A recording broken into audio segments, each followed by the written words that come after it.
ओम शांति। कुछ बातें, कुछ प्रश्न, कुछ आंसर। ज्ञान, यूं तो ज्ञान हर किसी के पास है, लेकिन ज्ञान तभी तक है जब तक हम किसी दूसरे को देते हैं। हर किसी को अच्छा और बुरा अच्छे से पता होता है कि यह गलत है और यह सही है।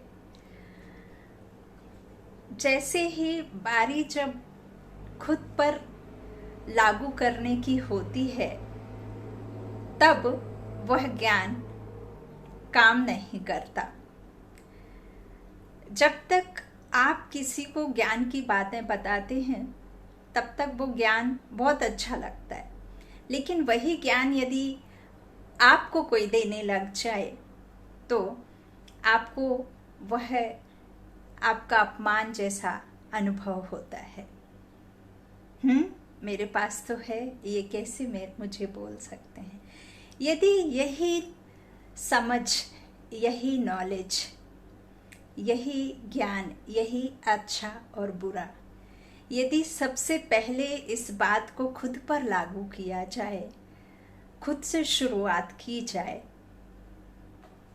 तब यह बातें किसी को बोली जाती हैं तो वो एक्सेप्ट की जाती हैं।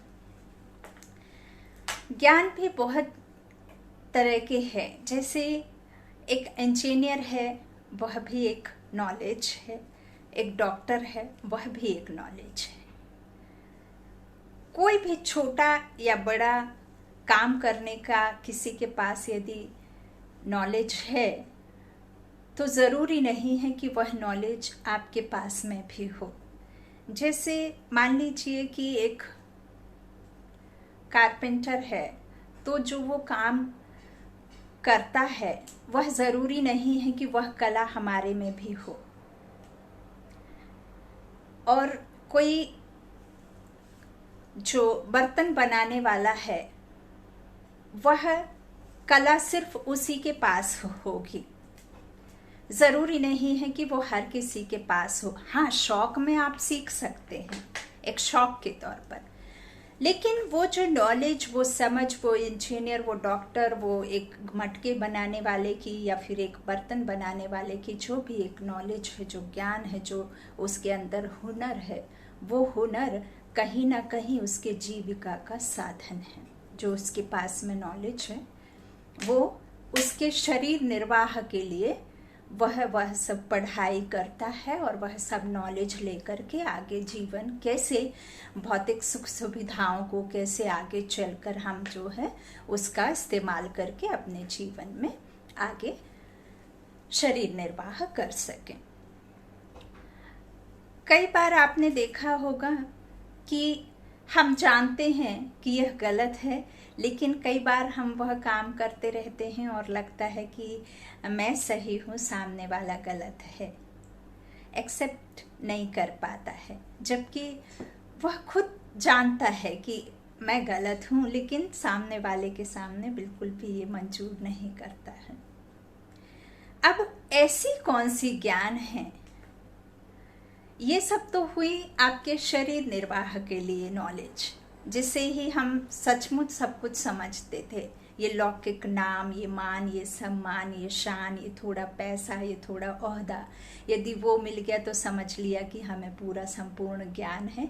हमारे जितना नॉलेज किसी के पास नहीं है।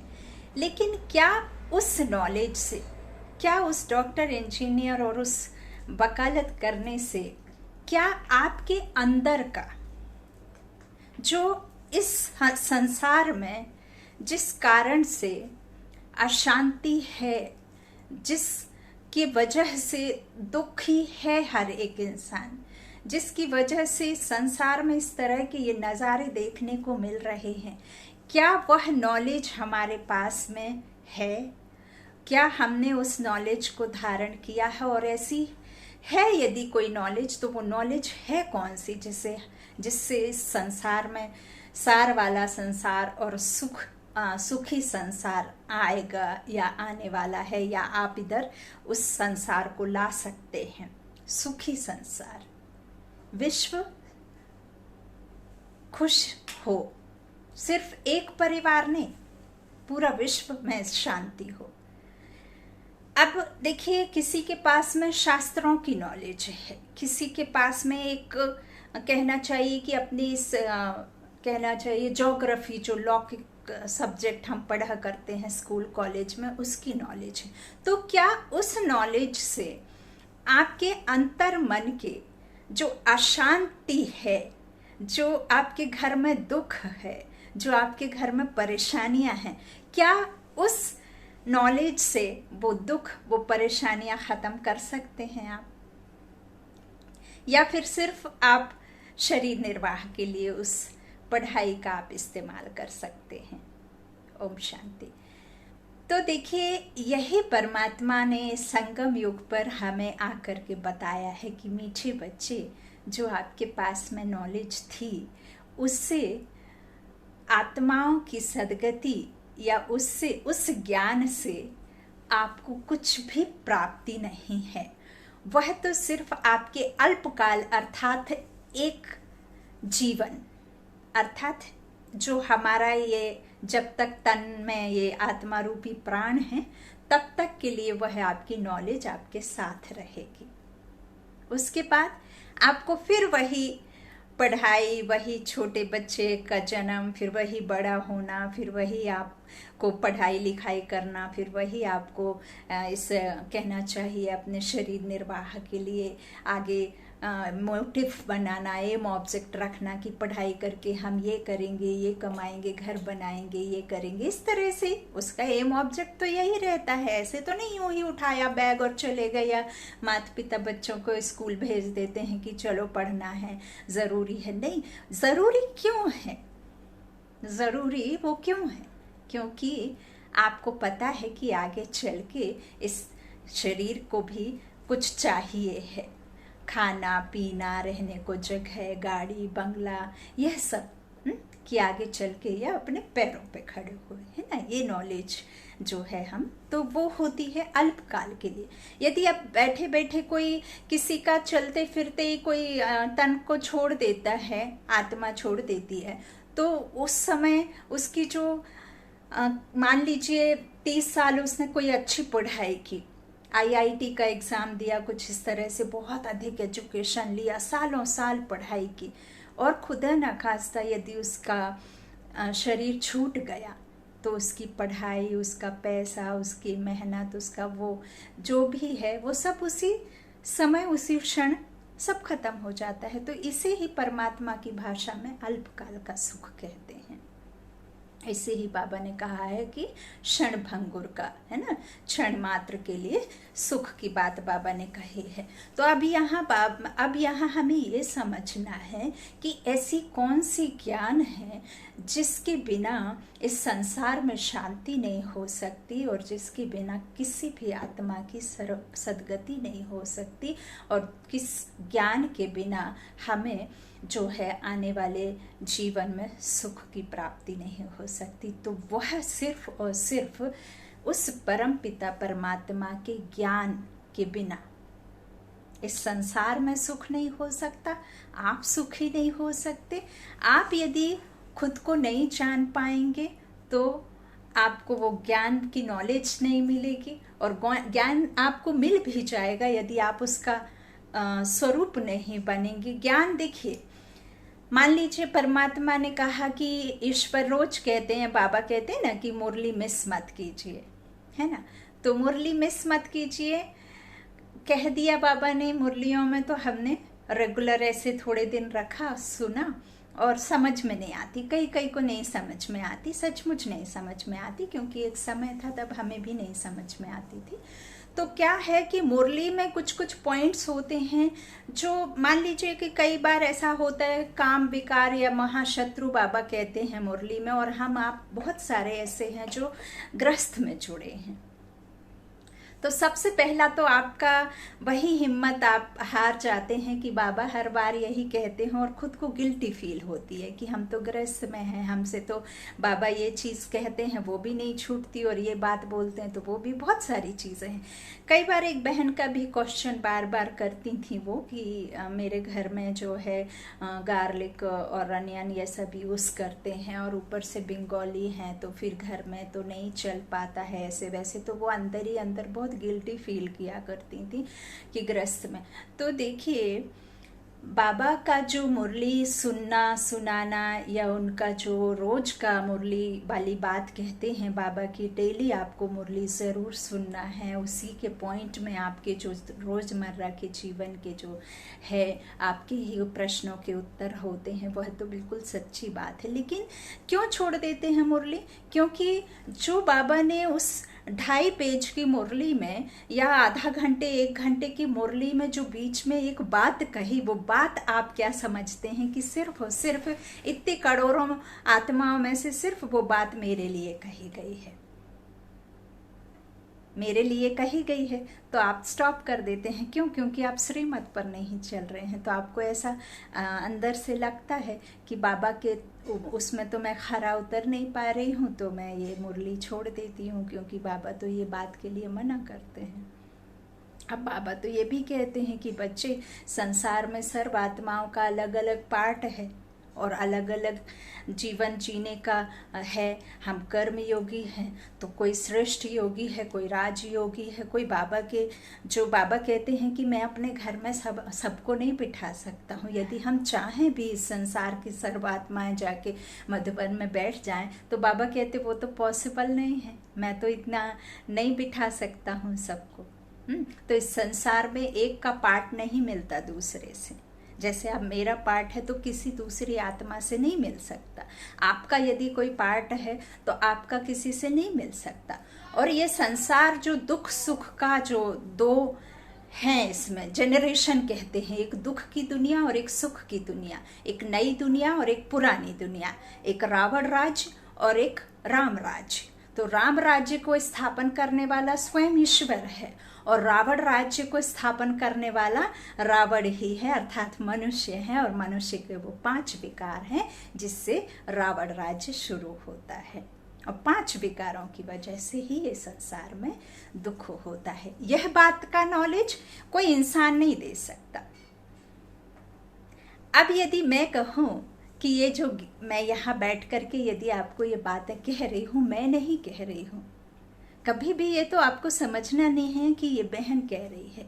परमात्मा के महावाक्य है, परमात्मा का दिया हुआ ज्ञान है। इसमें यदि मैं कहती हूँ तो मैं बनाने से ही मन मैला होके, और ये ज्ञान आपका तो है ही नहीं वैसे भी, ये तो रियलिटी है कि ये ईश्वर का ज्ञान है, और बाबा ने निमित्त आत्माओं को भेजा है कि ये ज्ञान सब जगह, कहते ना ज्ञान नदियाँ, सागर से ब्रह्मा मुख के द्वारा फिर मुख वंशावली, कुख वंशावली नहीं, मुख वंशावली, ये ज्ञान की नदियाँ जो बाबा ने पूरे 140-104 देश में, ये जगह जगह बाबा ने देश विदेशों में अपने बच्चों तक ये पहुँचाई है। ये ज्ञान, ये ऊंचते ऊंच ज्ञान ही ऐसा है जिसके बिना सदगति किसी की हो ना सके, और यह सिर्फ और सिर्फ ईश्वर देता है, जो कि हम सर्व आत्माओं का परम पिता परमात्मा है।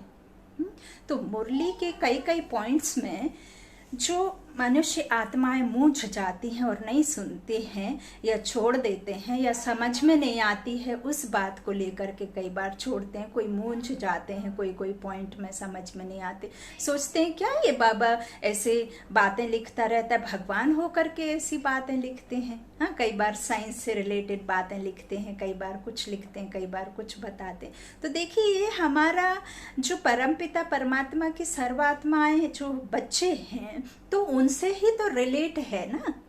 उनसे ही तो रिलेट है, तो वो ईश्वर ही यदि नहीं जानेगा तो फिर हम मनुष्य तो थोड़े ना जानेंगे। आदि मध्य अंत का ड्रामा तो हमें आकर के परमात्मा ने बताया कि ऐसा ऐसा था, ये 4 वर्णों में 4 धर्म बटे हुए थे, और जो 4 धर्मों में ये 4 वर्ण बटे हुए थे, तो कैसे हम सतो रजो तमो अवस्था में आकर के कैसे हम दुखी हुए, है ना, कैसे हम विकारों में आकर के दुख हुए।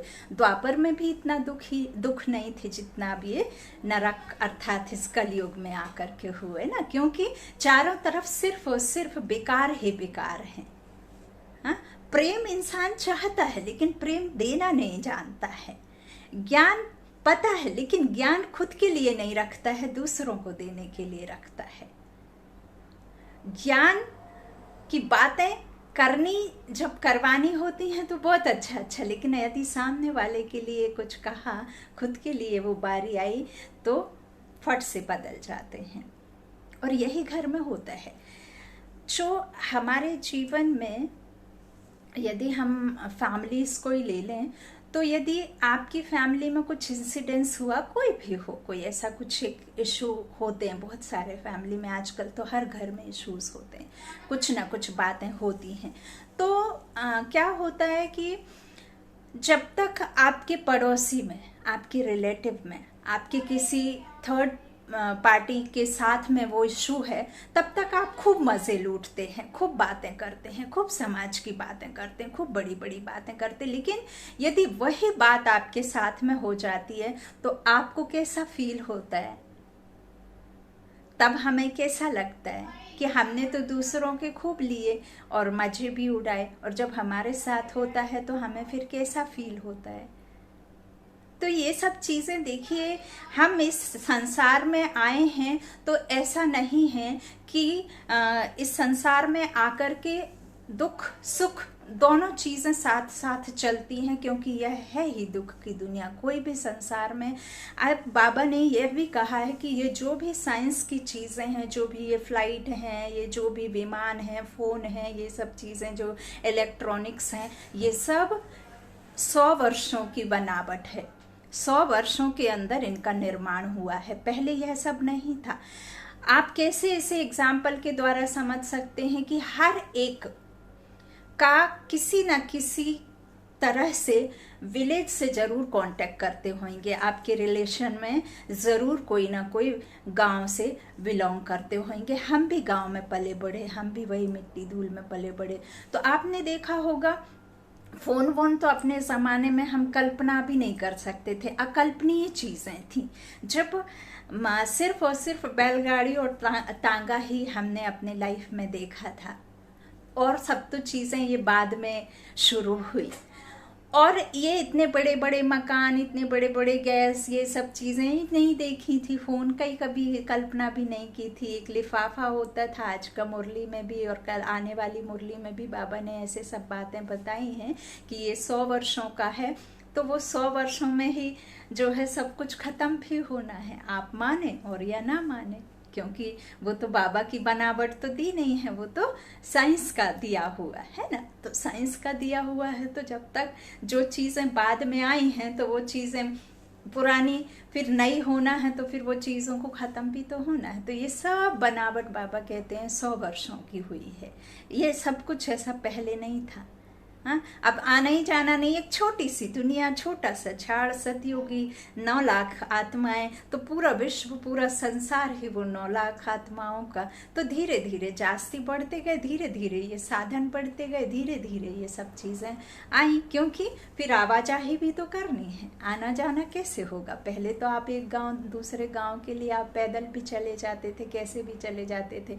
चिट्ठी होती थी, 15 दिन लगते थे। जब हम लिखा करते थे तो 15 डेज में जाती थी और 15 डेज में रिप्लाई आता था। एक तार होता था जो अर्जेंट मैसेज तार, तो उसमें भी 2.5 से 3 दिन लग जाते थे। तो अब कुछ ना कुछ कारण देखिए यहाँ भी है। बहुत सारे रिश्तों में जो दूरियां आती हैं, बहुत सारे रिश्ते जो बिल्कुल पल में टूट जाते हैं, उसका कहीं ना कहीं ये आधुनिकता, ये मशीन, ये कारण यह भी है। जो ये इलेक्ट्रॉनिक्स हमें गैजेट्स मिले हैं, वह भी बहुत बड़ा एक कारण है ये रिश्तों में दूरियां बढ़ने का।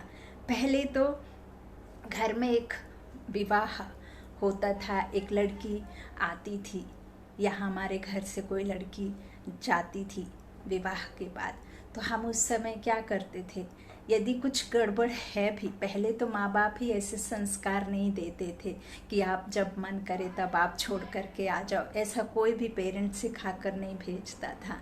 हाँ, अब तो फ़ोन तो छोड़िए, व्हाट्सएप चल गया, कितने सारे ऐसे आप रिटर्न में मैसेज इमीडिएटली करके बोथ साइड से डिलीट भी कर सकते हैं। तो कितनी बातें ऐसी हो गई हैं, कितने सारे आपके पास में जो कहना चाहिए अच्छे हैं, तो फिर उसमें बुराई भी है। जो अच्छे से उसे इस्तेमाल कर रहे हैं तो उसमें तो कोई बात ही नहीं, लेकिन उसका फिर मिसयूज भी बहुत अधिक हो रहा है। और आधे से ज़्यादा दुनिया तो ये मीडिया और ये फ़ोन से ही बिगड़ी है, विकारों में गिरी है। तो बहुत अधिक इसका कारण ये गैजेट्स भी हैं जिसका मिसयूज किया गया है।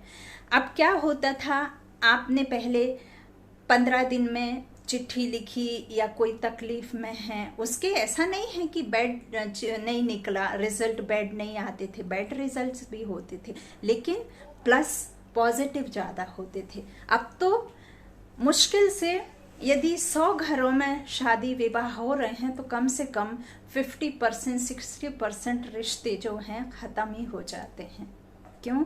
क्योंकि एक एज भी जो पहले रहती थी, बच्चों का जो समय हुआ करता था, इतने समय में उनका जो विवाह करना, उनको कुछ भी नहीं पता होता था। आधे से ज़्यादा जीवन तो वो वहीं जा कर के सीखते थे। अब तो मैच्योरिटी की बात होती है, अब तो आधे से ज़्यादा एज निकल जाती है और वो वही चाहते हैं जैसा कि वो करना, जो माइंड सेट बना लेते हैं, मेंटालिटी फिक्स्ड रहती है उनकी कि यदि मेरे साथ में इस तरह से मुझे नहीं मिला तो फिर मैं किसी भी हालत में वहाँ कॉम्प्रोमाइज़ नहीं करूँगा या नहीं करेंगे।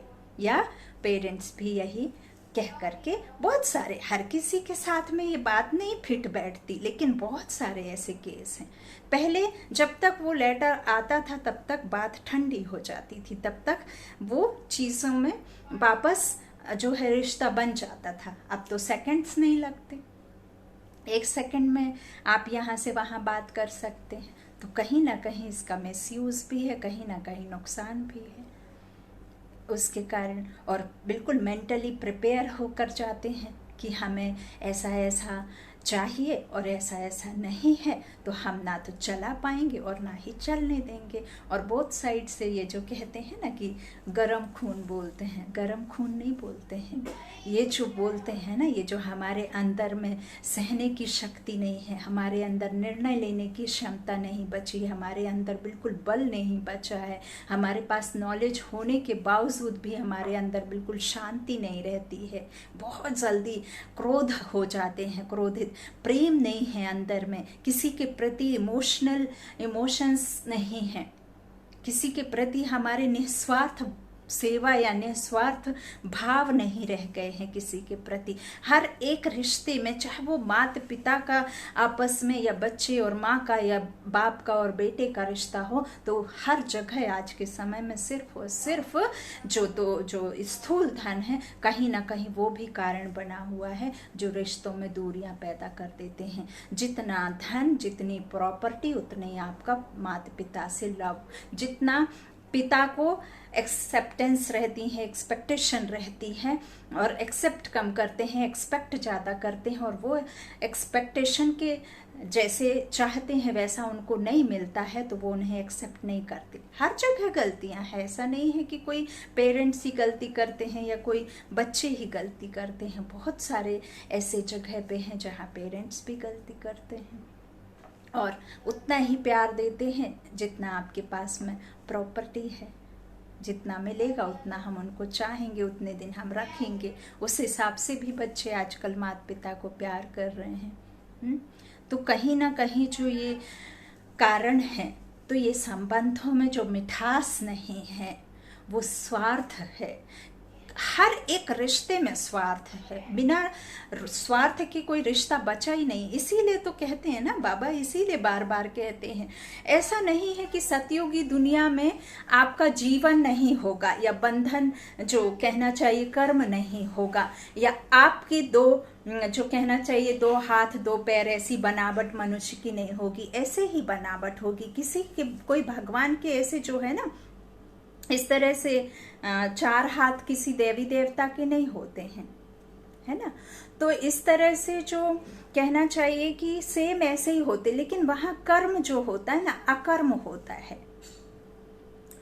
तो कहना चाहिए कि कर्म जब हम करते हैं और वह अकर्म होता है, मतलब कोई भी विकार नहीं होता अंदर, ये 5 विकार तो टच भी नहीं कर पाते, तो वहां पे कोई भी रिश्तों में इस तरह से बंधन नहीं होता, कोई भी रिश्तों में स्वार्थ नहीं होता, और स्वार्थ नहीं होता, बंधन नहीं होता, तो उसे ही फिर बाबा ने सुख शांति कहा है ना।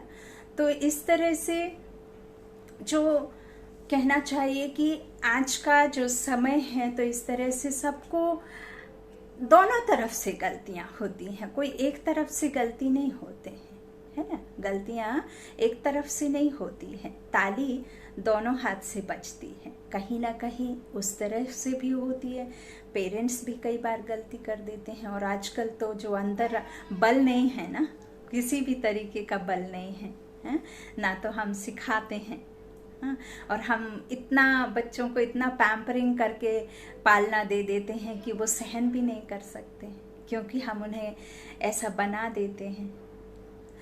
तो वही है चीज़ें कि इस तरह से बहुत सारी बातें हैं जो दोनों तरफ से होती हैं, और मैं भी इस चीज़ को मानती हूँ कि आजकल जो है ना बेटियां जो बहू बनकर जाती हैं, तो वो बेटियां ही कहीं ना कहीं जाते ही गड़बड़ सचमुच करती हैं, ये तो मैं मानती हूँ।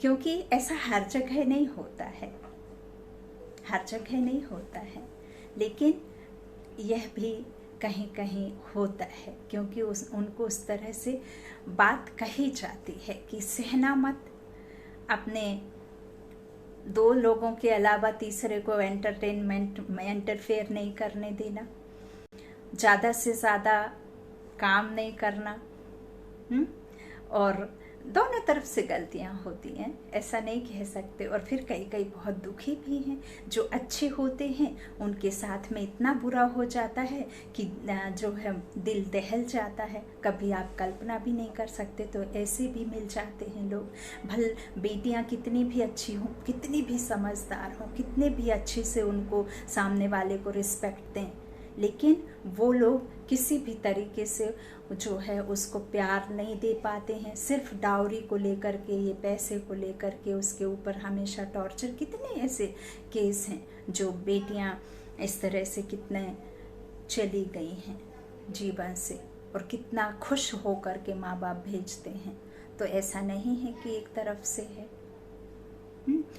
तो बहुत हैं ऐसे दुखी आत्माएं हैं, और इन सब से यदि आपको बाहर निकलना है तो परमात्मा का, जो परमात्मा बार बार कह रहे हैं, देखिए बाबा वह भी कहते हैं कि जो भी परमात्मा के बच्चे हैं, जो कल्प पहले बाबा के बच्चे बने, जिन्होंने ये ज्ञान सुना, जिन्होंने इस ज्ञान को धारण किया, और जिन्होंने इसको इस्तेमाल अपने जीवन में धारण करके कर लिया, तो उनका जीवन तो संवर ही जाएगा, है ना। और बाबा ये भी कहते हैं कि यदि आपने थोड़ा भी ज्ञान सुन लिया तो आप कम से कम उस दुनिया में तो आ ही जाएंगे, त्रेता के अंत तक तो आ ही जाएंगे। यदि आपने थोड़ा भी सुना तो पता भले ही नीचे होगा, लेकिन आप आ तो जाएंगे, है ना।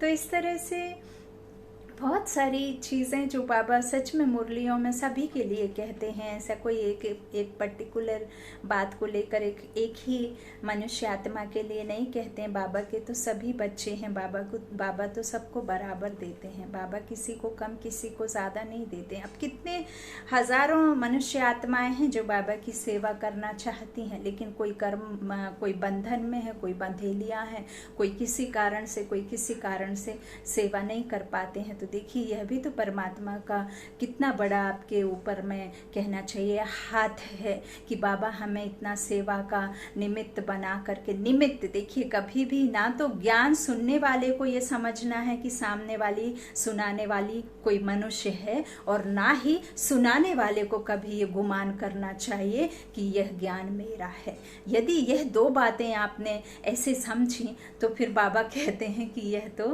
गलत है, यह तो है ही नहीं, ये तो दरकार ही नहीं है कि मनुष्य का ये ज्ञान है करके, है ना। तो बाबा का भी देखिए कितना बड़ा आपके ऊपर में हाथ है कि बाबा आपको कितना सिखाते हैं, हर एक बारीकी से बाबा हर एक के लिए बातें बताते हैं मुरलियों में। तभी बाबा बार बार कहते हैं कि बच्चे इसमें आपको सब चीज़ें मिलेंगी, आप 1 घंटा तो निकालिए।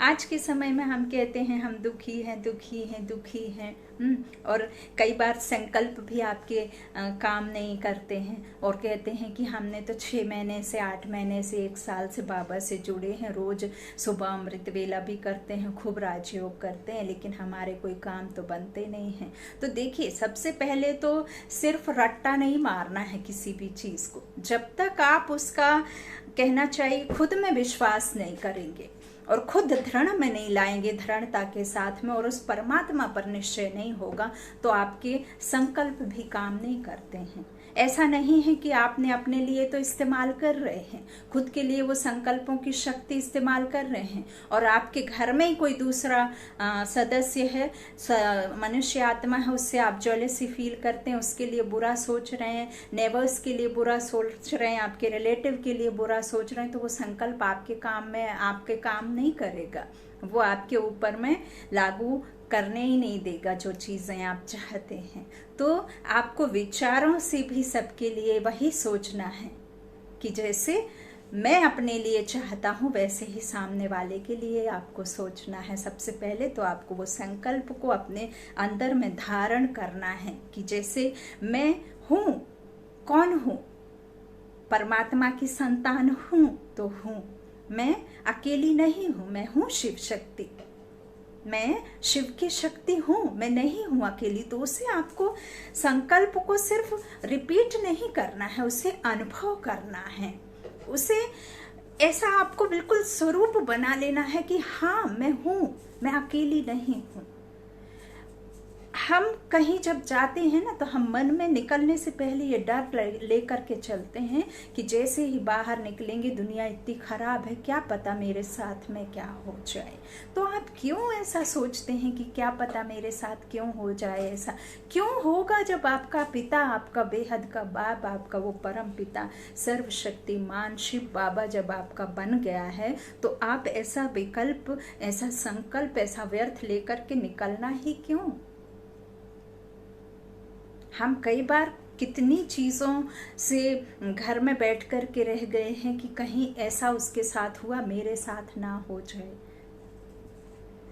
ऐसा हमने ये हादसा होते देखा है। देखिए तो उनके अंदर के जो संकल्प हैं, वो संकल्पों में कमी और वो संकल्पों की जो कहना चाहिए कि अपने अंदर में निर्बलता महसूस करना या निर्बल खुद को बना लेना, तो वो आपको आगे बढ़ने नहीं देती है। और यदि आप परमात्मा पर निश्चय नहीं करेंगे तो आपका खुद पर निश्चय नहीं होएगा, मन यहाँ वहाँ भटकता रहेगा, और मन जब यहाँ वहाँ भटकेगा तो आप किसी भी कार्य में जो है सफल हो ही नहीं पाएंगे। यदि आप, और एक बात, संकल्प वहाँ भी काम नहीं करते हैं जब आप किसी के प्रति गलत भावना रख के कुछ काम करते हैं, और दूसरा आप गलत कर रहे हैं और सोच रहे हैं कि ये संकल्प सच हो जाए।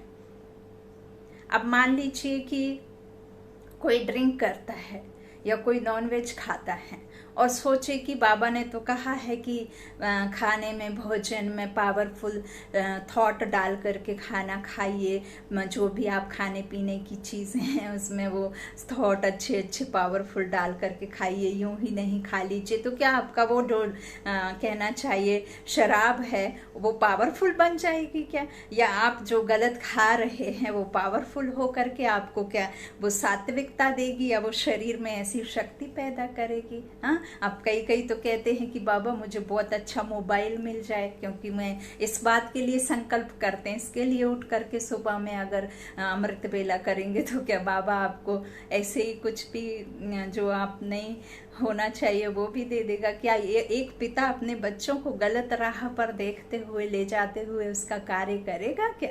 एक पिता से अगर आप कहेंगे कि मुझे ये गलत काम करना है, आप मुझे पैसे दे दो, तो क्या आपका पिता वो पैसा आपको देगा या आपको डांटेगा?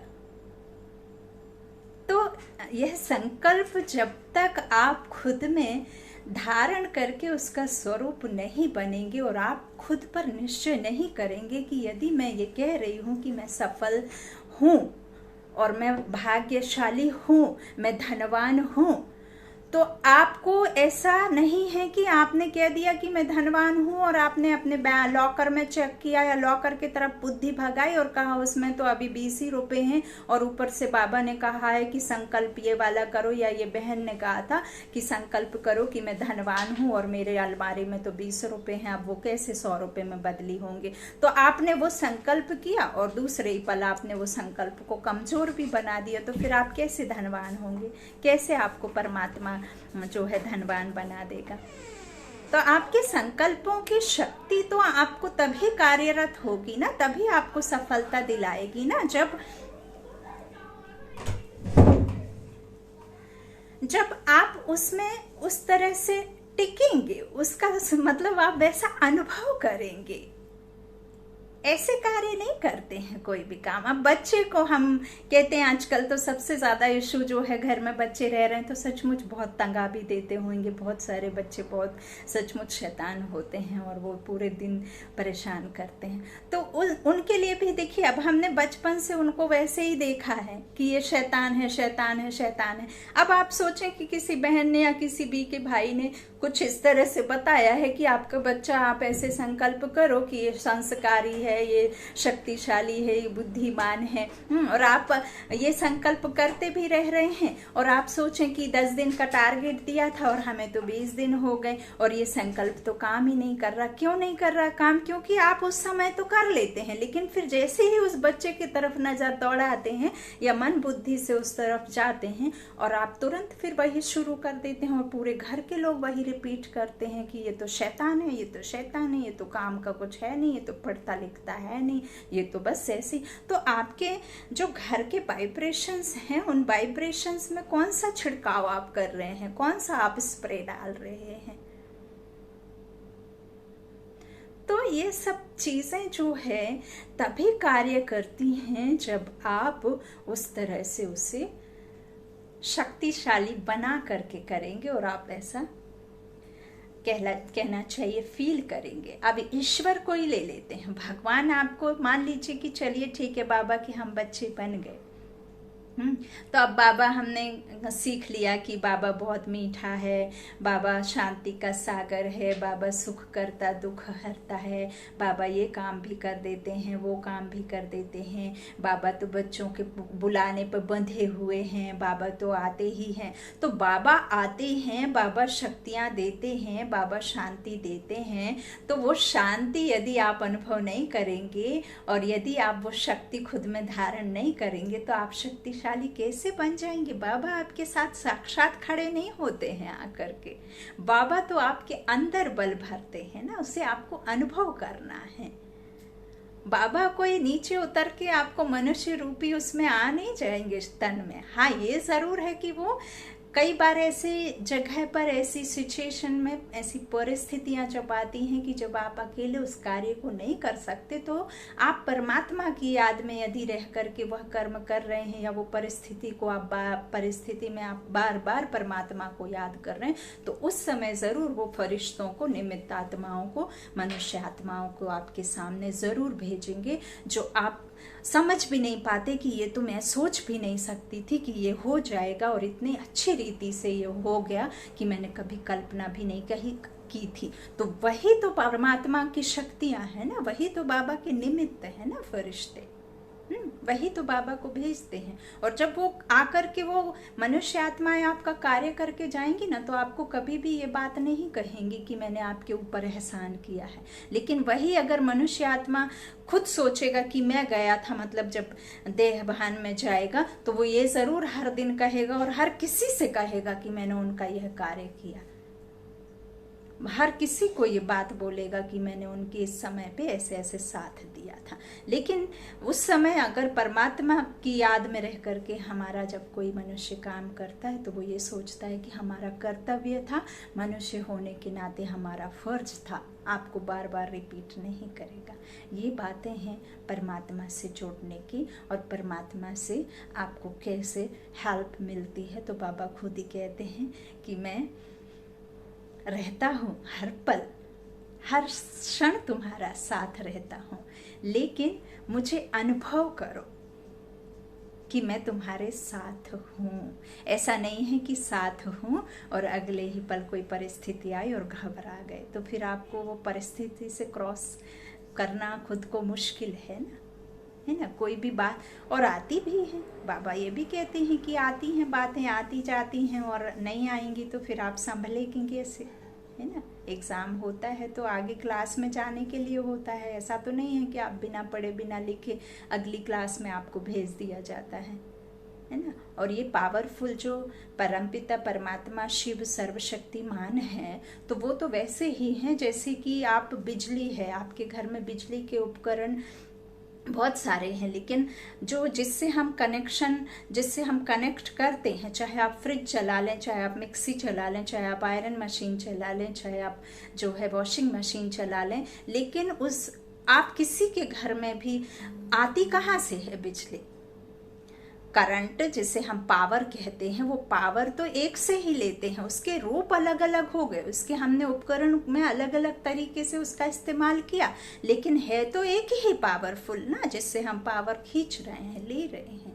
लेकिन यहाँ एक बात में डिफरेंस करना जरूरी है कि ये जो पावरफुल जो सर्वशक्तिमान पिता है, जो सुप्रीम सोल है, उससे आपको कनेक्ट होने के लिए ऐसा नहीं है कि घर में जो हम करंट का बिल भर देने से आप एक गरीब है जो 2 पंखे का बिल नहीं दे पाता है, लेकिन एक जो स्थूल धन से भरपूर है, वो कम से कम 10 तरह के 50 तरह के घर में इलेक्ट्रॉनिक्स उपकरण को, मशीनों को इस्तेमाल करते हैं, वो उसका बिल भर देते हैं, तो उनको वो पावर मिल जाती है। लेकिन यहाँ पे परमात्मा की पावर गरीबी अमीरी पे नहीं डिपेंड करती है कि आपके पास धन है तो आपको मिल जाएगा और आपके पास धन नहीं है तो परमात्मा का पावर नहीं मिलेगा।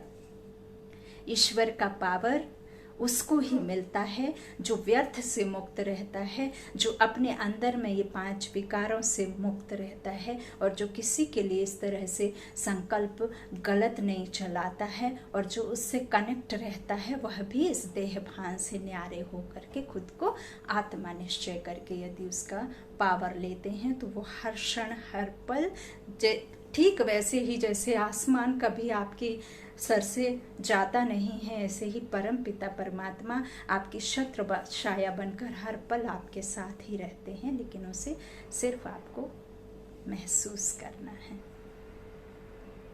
तो वो चीज़ें आपको समझनी है। कोई प्रश्न होता है तो ज़रूर पूछिए, और जो भी है बाबा के ऊपर कभी भी ज्ञान में चलते हैं तो आप कभी ऐसा मत सोचिए कि ये ज्ञान जो है, कई तो इसीलिए भी नहीं जुड़ पाते हैं कि एक तो ये जो बात आती है ना शादी विवाह को लेकर के, तो देखिए जो वहाँ बाबा के बच्चे बनकर के बैठे हैं वो भी तो, उनके भी तो लौकिक माता पिता हैं, ऐसा तो नहीं है कि उनके माता पिता नहीं हैं। कोई भी धर्म, कोई भी बाबा का वाक्य ऐसा नहीं कहता है। बाबा तो साफ साफ कहते हैं जो ड्रामा में सीन चल रही है वो हूबहू रिपीट हो रही है, लेकिन इसका मतलब ये नहीं है कि आप मुझे पहचाने ना, मुझे जाने ना, या मेरे जो है मैं ग्रस्त में रहने वाले का या बिजनेस में रहने वाला का या स्टूडेंट है बच्चा, उसका मैं जो है सहयोग नहीं करूँगा। मैं तो पिता हूँ, मैं सबका सहयोगी हूँ, मैं सबको जो वही दूंगा जो सबको दे रहा हूँ। सबका अलग अलग पार्ट है, बाबा कहते हैं। ऐसा थोड़े ही कि सब अब एक, जिनके पहले भी मैंने कहा आज भी कहती हूँ कि जैसे मान लीजिए कि आपके घर में 4 पीढ़ी से कोई संतान नहीं है, आपके घर में संतान नहीं है, आपको किसी ने कहा कि आध्यात्म से जुड़िए तो आपको आपका जीवन भी सरल हो जाएगा और आप हर कार्य में सफल भी होंगे और आपको हर वो मनसा पूरी होगी जो आप चाहते हैं, तो आप जल्दी से चले जाएंगे, क्योंकि आपको तो वो मनसा है आपके अंदर की 4 पीढ़ी से जो संतान नहीं है, तो आप जाएंगे। अब वहाँ जाकर के कोई सबसे पहले ही आपको ये कह देगा, कोई भी ज्ञान देने वाला ज्ञानी ये कह देगा कि नहीं बाबा के मैं तो इसमें आता ही नहीं है, आपको ज्ञान में चलना है तो आप विकारों से बिल्कुल ही कमल फूल पुष्प बन करके रहो, तो आप क्या करेंगे? आ जाएंगे वापस छोड़ करके, आप कभी ज्ञान लेने की बात भी मन में कल्पना भी नहीं करेंगे। तो देखिए, ईश्वर ही आपको वो देता है, ईश्वर से ही हम सुख मांगते हैं, ईश्वर से ही हम जॉब मांगते हैं, ईश्वर से ही शरीर निर्वाह के लिए हम धंधा बिजनेस मांगते हैं, ईश्वर से ही हम विवाह की कामना करते हैं कि घर में बच्चे नए हैं तो विवाह की कामना करते हैं। तो ये सब ड्रामा है, अलग अलग मनुष्य आत्माओं का अलग अलग है, ईश्वर आपको देता है सब। हाँ, ये ज़रूर है कि बाबा फिर भी वही बार बार बात कहते हैं कि जो ये संसार में काम विकार की वजह से, ये संसार में जो नारी शक्ति पर एक द्रौपदी और जो इस तरह से दुशासन की जो संसार में कहानी चल रही है कि हर छोटी बड़ी नारी शक्ति के ऊपर जो बल आजमा करके उनकी इज्जत को तार तार किया जा रहा है, जो छोटी छोटी बच्चियों के साथ दुराचार कर रहे हैं, जो संसार में काम विकार काम वासना से ये जो तो भ्रष्टाचार मचा हुआ है, उस भ्रष्टाचार पे ज़रूर बाबा कहते हैं कि योग बल से उसे ज़रूर कम करो। ऐसा नहीं है कि आपको ज़रूरत नहीं है, फिर भी आप वही कर्म कर रहे हैं,